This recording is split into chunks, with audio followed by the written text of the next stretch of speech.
Welcome to Nonprofit Expert, presented by Donor Perfect.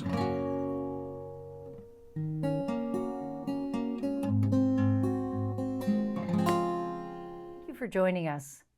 My name is Robbie Healy, and I'm so glad you're joining us for Nonprofit Expert, presented by Donor Perfect, in our series, Respect, Relationships, and Resources.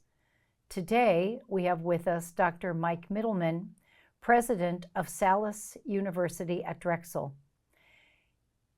He has a rather interesting path that brought him to his current role, and I'm going to ask him to share what he thinks might be the highlights of that journey. Thanks for joining us, Mike. Well, thanks for having me, Robbie. It's a pleasure. So yes, I have a rather unusual career path to becoming president of a university. I am a retired naval officer, as my wife likes to say, a transitioned naval officer. But I spent 33 years in the Navy. I'm an optometrist by training. I became a healthcare administrator, a bureaucrat, if you would. I've commanded large naval hospitals. I've been through the Navy Flight Surgeon program. I was the U.S. Pacific Command surgeon during the Fukushima disaster, so I got to orchestrate our medical response to that incident back in 2011. And my penance for having a good time, I was stationed in Hawaii at that time. I got called back to Washington, D.C., where I was made the Deputy Surgeon General of the Navy. At that point, I was literally recruited to become the president of Salus University, and I've been there since 2013. Well, I think it's probably very clear you must have a heart for service, or you wouldn't have done all of those varied things, because at the core of that is giving back. Absolutely. So thank you very much. And I think in your current role, one of the things we've been talking about is within an organization, within an infrastructure, even when it's a nonprofit university such as yours, there's so many misconceptions about fundraising and its role and its relationship and how it works and who really needs to be involved. And you've been instrumental in helping to start to really shape the perceptions and the culture so that it can be more successful. Can you talk a little bit about how you've been helping your board members and your staff, colleagues, faculty really begin to think about this differently? Sure, I'd be happy to. It helps to have the history. When I got to Salus, we didn't have a professional fundraising staff at all. There were two people. One was a nutritionist and the other was clerical. And we started out as a single-purpose optometry school, so many of our alumni were optometrists. The president was basically tasked with raising the money for the university. Also was single-handedly doing it all. Doing it all. The board was not philanthropic per se, although for certain things they were. When we moved to a new campus, the board raised a lot of money within themselves. We had one donor who gave 6 figures, as a matter of fact. But for the most part, they were not regular donors. As a matter of fact, we didn't even have a minimal give to be on the board. And when we suggested that, they pushed back. So it took a lot of training and cultural manipulations really to get them to really buy into it. And how did you find the right point of entry for doing that? What I found a couple of champions on the board. One of my goals was to reconstitute our board with people who had board experience. And those people were able to help me message the importance of the philanthropic role of the board, because they would set the tone for everybody else. And so it took a few years, and frankly, it wasn't easy. We started out with a very small number, relatively speaking, but our board chair and a core member of the board and a lot of training, frankly, got us to where we at least had a minimum give. And as you're bringing new folks onto the board, how does that look different perhaps, or perhaps it's not, than the way it was done when you first joined? Actually, it is different. I'm the one who does the initial interviews, and I tell them, I said, we want you for your talent, but we also want you to be able to give to the university. And I tell them we would like, ideally, to be one of your top 3 charities. And they all go, okay, that's fine. And I said, but at a minimum, we'd like you to give X amount. And most people nowadays expect that. It was the older board members who had been there for many years that really had a harder time with it. And we lost a couple of board members, frankly, over this. I don't necessarily think that's unhealthy as long as it's done with dignity. It was done with dignity. Well, one of the things we didn't have was term limits on our board. So that was another challenge that we got to. Our board chair was fabulous, and she helped us along the way. So we were kind of tag teaming this the whole way. But we brought in people like yourself to talk to the board. We brought in AGB, the Association of Governing Boards, to talk about best practices in the board. And the way I sold it to them was, I need all of my deans and directors to also be fundraisers. So from a board perspective, you have to set the example so that I can say, look, the board's giving, I'm giving, we need you to help as well, because it's a team. Well, and I've never worked with any organization that wanted its programs to be average. So why would it want its administration and its governance to be average? Well, it's interesting, though, at our institution, because we morphed, in a sense, from that single-purpose school to university, that evolution did not happen naturally. So there was definitely a hard line between what we were doing academically and what was being done administratively. While the board clearly had oversight, the academic side didn't really interact that much, only at the higher levels. And of course, donors pay for outcomes. Absolutely. They don't pay your bills. So until the people who are involved in creating the outcomes become part of the storytellers, they're sabotaging themselves. No, I think you're hitting the nail on the head. And we started telling that story. We've got some very sophisticated board members who were able to help bring others along. And frankly, they help bring the deans and the directors along as well. So, and for us, it's all about the students. So how do we generate scholarship dollars so that we can attract the best and brightest students? And that really is what gets the faculty and the deans engaged, because they want to bring the best students into their programs. And they probably want the best equipment in classrooms for those students too. Absolutely. And of course, there are donors who like buying stuff and others who like funding scholarships. So there's clearly room for both. There is, but I'll be honest with you. When I talk to our donors, we have a relatively new building that's in good shape, and I wasn't so much interested in brick and mortar when I was talking to people. I was interested in attracting great students. And what I found as I talk to folks, because you just don't go in and ask, having conversations, they're interested in what can I do that is going to be basically through perpetuity. And I explained to them, well, if you give a scholarship, then we can affect students for years to come. And that resonates. I think it does, especially with people who have a history of being a student themselves. Right. Which may be different than others, but I think that legacy piece of being part of something and seeing it thrive. It's interesting you say that. In our optometry program, because that is our legacy program, we have much more of that. We got a lot of pushback from the newer programs about being even engaged in fundraising initially. And it wasn't until actually fairly recently in our history that we're able to do it. And we use landmark types of things. For our audiology program, for instance, it's going to be 25 years old. So, okay, we have a target for that. And so, and the alumni have been engaged like you wouldn't believe. Yeah, there's nothing like a milestone. Exactly. That you can leverage. Well, for the optometry program, we turned 100 years old several years ago, and we raised a great deal of money for scholarships for that. And that was a real boon. So are there common themes that came up in the resistance, or common themes that seem to be a gateway that you could guard against or try to leverage? One of the most common theme we heard from the more mature board members, the people who have been there for a long time, is we're a working board. So we give our time. We shouldn't have to give our money. And you're smiling because you've heard this before, probably. Only every day of my life. and I would remind them, and when you came in and helped train them, you did as well. but part of your obligation is to help us along financially. And that's, one of the pillars of being a board member is to financially support the institution that you are a part of. Yes, we greatly value what you're giving. And, okay, so you may not be able to give the minimum, give something. It's really important for us when we apply for grants that they look at the percentage of the board that is given. And we always strive for 100%. If we don't have 100%, the grantors are going to ask why. Indeed, and they'll find someone to support who has.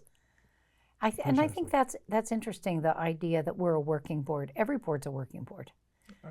And it's interesting that myth of you don't have to do it because you're doing something else. Right. And you referenced AGB. I think AGB is very clear that that's a board accountability, and Board Source is very clear that that's an accountability. In the 1950s, it might have been an either or, but I don't think it was, because I think the families that were populating boards then took it very seriously. And as the number of nonprofits grew and the number of board members with less experience became part of governance, that got a little fuzzy. But I think it's not just grant makers, it's also major gift donors who are saying, does your internal leadership have skin in the game? Well, that, and even accreditors are asking, how engaged is your board? And that's important. Well, and I think that has to do with respect for the function. Mm-hmm. It's not, and in talking with a couple other people I've interviewed, the analogy, the donors aren't an ATM. Oh, no. You need to have a relationship with them, but how do you structure not just the board engagement, but also the back office infrastructure within your development program to make sure that you can implement all the tactics you want to, because you have the right staff, they have the right tools. You said you had no professional development officers. Talk about that journey of building the infrastructure that you needed, at least in the beginning. And one of the first things we did a national search for a professional fundraiser. And we ended up with a wonderful gentleman. Actually, he was a great fundraiser, not a great organizer, but he was the right guy at the right time, because he motivated the board. He would make you feel comfortable, and he taught and trained the people like me about the importance of establishing the relationship. And it's not a quid pro quo type of relationship. And it wasn't so much for me, but for the faculty and others, they needed to understand that you just don't go in and say, I'm going to have dinner with you and can I have $100,000? It doesn't work that way. And it takes years sometimes to manifest that kind of a relationship. But he did a fabulous job, and then he decided to leave, and we ended up doing another search, and we ended up with a wonderful woman. Actually, he had hired her, and she actually won the competition, basically, and she knew how to establish a staff. She knew we needed somebody for alumni relations. Most importantly, we needed somebody for data management. Because we had all this data, and I would always ask questions about, how do we know this person can afford to give, and how do we do all this stuff? How do we harvest information? And it's interesting, we had the right programs, but we didn't have the right expertise. Well, and I think that there's always a sensitivity to investing money in overhead, which I understand that, we all understand that, but at the same time, if you under-resource an entire function, you're never going to have the kind of results you could. Right. So having that a robust CRM with the data that you need and the person who's dedicated to doing that, it's such a deficit when you don't have it, and it's such a benefit when you do. No, it's true. It took us about a year to get everything together, but it was not, to your point, those were the years that we started seeing the lines go up. And we just merged with Drexel University, and the year before we did that, we had our most successful giving year. And I credit, it was a team effort, clearly, but understanding where do you go look, how do you do it, and having the right expertise in the office, pointing people in the right way, that made a huge difference. Well, and I think when you think about developing infrastructure, there's always a cost with that. So there's a cost benefit. there is a cost benefit, and I'm glad you brought that up because I think a lot of people will say it's too expensive. But what other programs within most institutions, when they're well structured and well staffed, will always be a positive revenue stream? No, absolutely. We had a very good institutional advancement committee on the board, and that helped kind of push this envelope in the direction that we all needed it to. But one of the things we were looking at, for every dollar spent, how much do you raise? And when I got there, it was zero-sum game. Actually, it was costing us money. But by the time we left, the ratio had improved significantly. Well, and I think that's a mystery too to some people, because even if you start a brand new program, even if the goal is for it to break even, in the first few years it never will, because you have to invest in that buildup. So when you start a development program, as you are from the ground up essentially, is it year 3 where it's really starting to come to its own? Is it year 5? It's certainly not month 3 or month 5. And what metrics are you really looking at? Cost per dollar raised is always an important one, but it's never enough. No. So I think looking at things such as how many new qualified prospects have we identified? You've already mentioned that. How many visits did we have? How many proposals were we invited to present? Right. How many did we close? Those metrics also matter. Right. And in academia, what percentage of your alumni are you touching? Yeah. That's a significant metric. And when we first started, it may have been 5%, in the aggregate. And by the time we did the turnover, it's approaching, I don't know, it's something like 30%, which is a very high number for us. And ideally you want to see it like 70%, but it's much better. And you can see it because people, even if people are not writing us a check for $100,000, we're getting a lot more small donations than we ever have, which add up pretty quickly.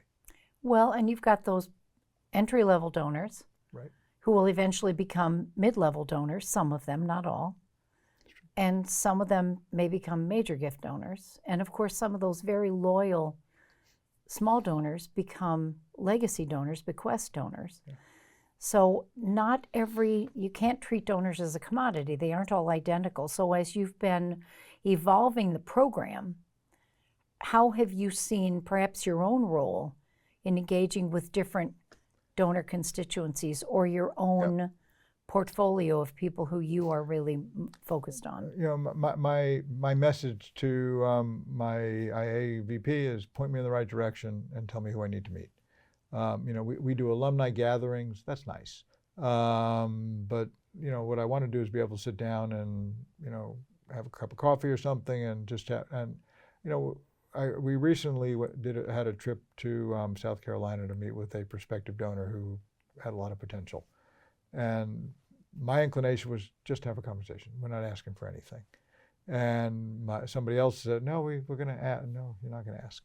And it turns out that my instinct was correct.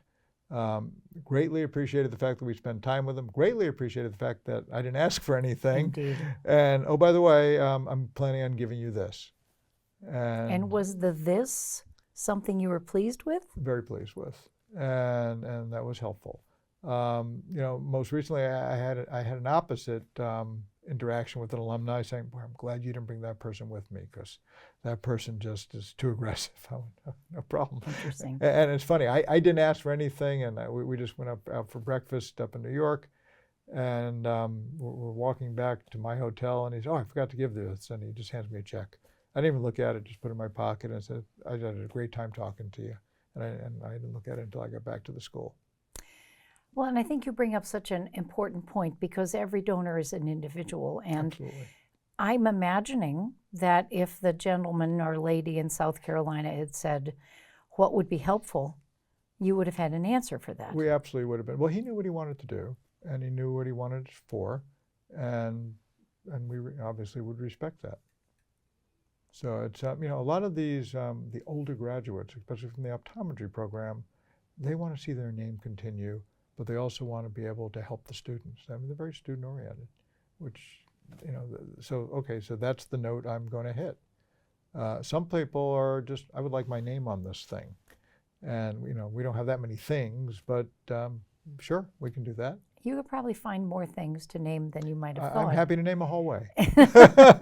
Well, and what's the harm in that? No, well, it's Yeah. interesting. We talk about the board. When I first got there, we needed to replace all of our benches around we have a beautiful little pond. And I said, okay, let's get every board member to donate $2,500 to buy a bench. And I will be the first one. I did this at a board meeting. 2 people did it. And then they eventually came around. So we made it into a little bit of a competition. And then all of a sudden, people were getting into it.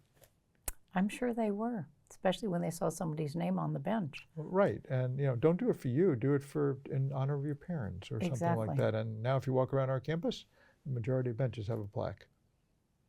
And I think there are things that take well to plaques and things that don't. Yes. And every board has to make those decisions. What will we name and what will we not name? And it's good to have those conversations. And I think also being careful, whose name will you hook to your brand? Right. And who would you perhaps not want? And that's become more and more poignant in the last decade, obviously. It has. And they all have shelf lives too, right? They do. And that's the other thing that we've toyed with is, okay, how would you like to have your name on this for 10 years? With the exception of scholarships, Right. I well, think pretty much scholarships are endowed everything generally, yeah. has a shelf life. And I think people have gotten more comfortable with a term of naming. They have. The one challenge we've had is, and this is something I've had to learn to maneuver, and others will probably run into this, people want to give a scholarship for a very narrow type of thing. Somebody who grew up in the Caribbean has 3 noses and 1 leg. And so if you can find a student like that, they'll get the scholarship. And we had several of those. And I actually had to go back to donors and say, we want to be able to give this money out, but you've got to broaden, the approach. And most people are pretty good about that, but others, you really have to convince them. Well, and if you can't convince them, then declining the gift is the only appropriate thing because That's right. It's useless money. Yeah, right, exactly. And we've done that once or twice. But for the most part, people listen. They probably are listening because you're having thoughtful conversations with them, not telling them what they have to do. Oh, I'll never tell them what they have to do. That's another lesson learned. If you think about the process that you've been going through from hands-off board, president was the guy responsible, developing a program, evolving the board, understanding willingness, working with the deans and your other academic colleagues. I'm imagining that's not necessarily linear. Parts of it are cyclical. If you were giving advice to a development professional and who was trying to help their CEO or their board chair think about supporting you in the journey you've been on, are there particular benchmarks or milestones that you think of as it would have been helpful to know this first? And I realize you were in the role before you even had a development officer. That's right. Yeah. But what are the things that you would have liked to know first or second or third? Well, one, it helps to know the culture of the board that you're going into. And I'd ask the question. I didn't even know enough to say, does this board give? What would you have said that in the interview?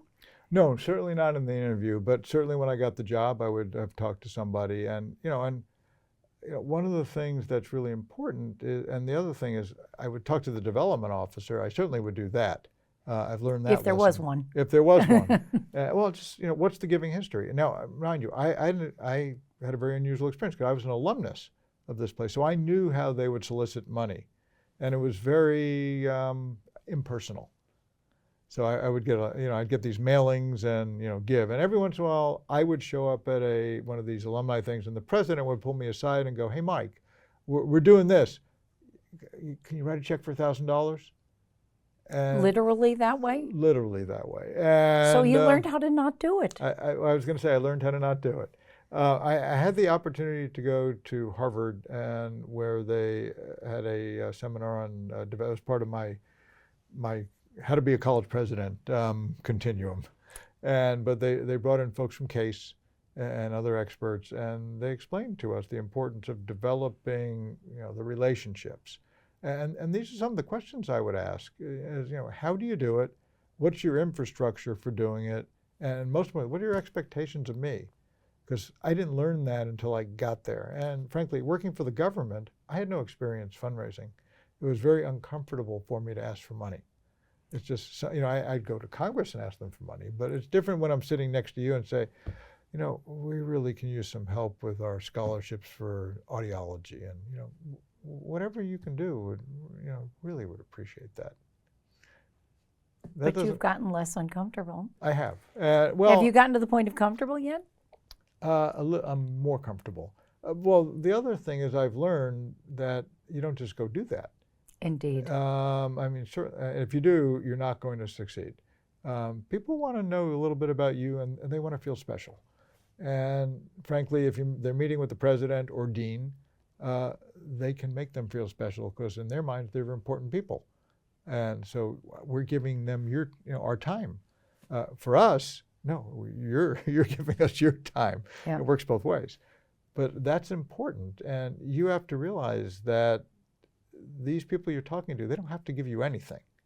No, they don't. And you want to get them to the point where they want to give it to you, but they're only going to give it to you if you're interested in them, or you show interest and you're sincere.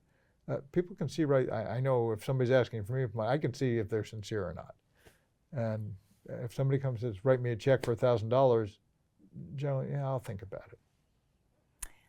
Yeah, I think it's interesting, this idea of solicitation is the stereotype that that's what the conversation's about, but it's really about cultivation and stewardship after. Absolutely. Well, and understanding what's in the donor's heart. So you talked about alumni who really want to support scholarship, but if you assumed every person who was a graduate of any program automatically wanted scholarship, that could be wrong. So you're asking them what's in their heart. And absolutely. Asking them permission to have the next conversation. Well, you talk about this podcast being about respect. And I think the ultimate respect you're showing people is not asking, frankly. It's encouraging them, teaching them, why is it important? The way I have a conversation is I talk about our programs, I talk about the outcomes of our programs, I talk about how some of our students really have a hard time, and maybe we're not attracting the best students sometimes because we don't have enough scholarship dollars. And then I tell them what I'm trying to do to raise scholarship dollars, not with you, but through the state and other venues. And then sometimes the light goes on. Sometimes it might take another conversation. But for the most part, people go, well, how can I help? And when I hear that, that's my end to say, well, let's think about that a little bit. Exactly, and getting permission to have that conversation by hearing them say, how can I help? Yeah, exactly. Or perhaps something like, we've been having a lot of conversations about this, would this be a good time to explore ways you might want to help us? Yeah. Instead of, oh, by the way, I'd like $100,000. Well, that doesn't work. Well, the other thing I found is if I connect them with the deans of the programs, the deans are the best salespeople for their programs because they know them best. Yeah. And in many instances, these donors know the deans, whether they might have even gone to school with them, or they might have been involved with them, whether if their kid went to one of the programs or something. So they've got that direct connection. And do the student scholars ever get involved with the deans with talking to prospects? We don't do that as often, frankly, because they don't have time. They don't have time. They used to do that, and now the programs have gotten so compressed with information. These students are so stressed. It's hard to ask them to do that. Do you ever have an opportunity for the donors to meet their scholars? Yes, we do. We insist on that. We insist on that, and actually the students are great about that. I've seen some of the letters they've written thanking. That's got to be really heartwarming. It is. It's fabulous, and and that's where my staff helps them along. And I don't think any of this is hard.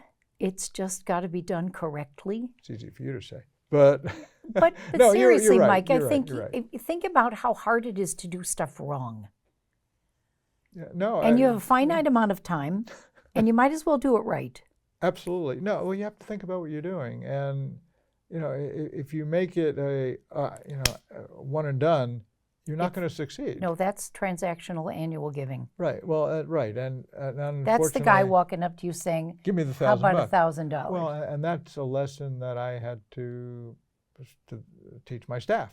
It's not transactional. It's not quid pro quo. Give me this, and I'll give you a ball cap or whatever we do, right? But that's sometimes people think that's what fundraising is, but fundraising is relationship building.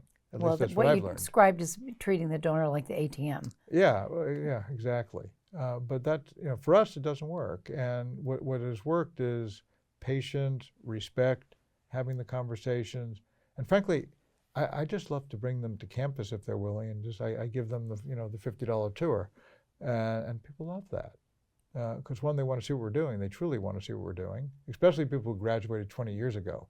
Because the technology has changed so much, sure. and we got pretty good looking toys, so people like that. But they just want to have your time, and if you're willing to do that, you'll be successful. So if you could give a new college president about to take the kind of role you have, the best advice you've ever gotten, or advice you got that you knew wasn't all that good, are there things that come to your mind? The best piece of advice I got actually was from a Navy mentor, and it plays here because it's called "Be gentle with people," and you can connect the dots to be respectful, to be a good listener, and it's how you say things, not what you say. But if you're gentle with people and you're willing to embrace them, you'll be successful. That was the best, and I try to live by that. Not all the time, unfortunately, but most times. And I find when I do that, it works. The worst piece of advice I've gotten is kind of on the opposite side. Just go do it. And I'm a proceed until apprehended kind of person, but that doesn't work all the time. And so what I've learned as I've kind of grown into this role is that you got to be patient, and sometimes you just can't say do it. You have to really kind of think, maybe sometimes count to 10 before you make that hard decision. Now you may come to the same conclusion. I just recently had to do that. Doesn't make it any easier, but sometimes you make the right decision for the right reasons, and it'll all play out. Well, and in this case, it's making the right decisions for the students. Well, it's all about the students, and that's what I tell my faculty. I had a discussion with them this morning. Everything we do is about the students, everything. The reason we're there is for the students. The reason I'm here is for the students. And if we don't have the students' best interest in mind, whether it be through fundraising or anything else we do, then we're doing it wrong. Well, I'm sure a lot of your pearls of wisdom will be very helpful to the people who are listening to this. I hope so. I know they will be, and I really appreciate you taking time to share your insights and your experience as a new college president and a new fundraiser who figured out that, in my opinion, philanthropy makes the exceptional possible. So in adding more scholarships and adding the infrastructure and resources, you're helping to make sure the exceptional can continue to happen at Salis, at Drexel University. Appreciate it. Oh, you're welcome. Enjoyed the conversation. I did too. So thank you very much for joining us. I hope you have enjoyed this conversation with Dr. Mike Mittelman, part of Nonprofit Expert, sponsored by Donor Perfect. Thank you for listening to Nonprofit Expert, presented by Donor Perfect. For more information and a special offer, visit donorperfect.com/podcast.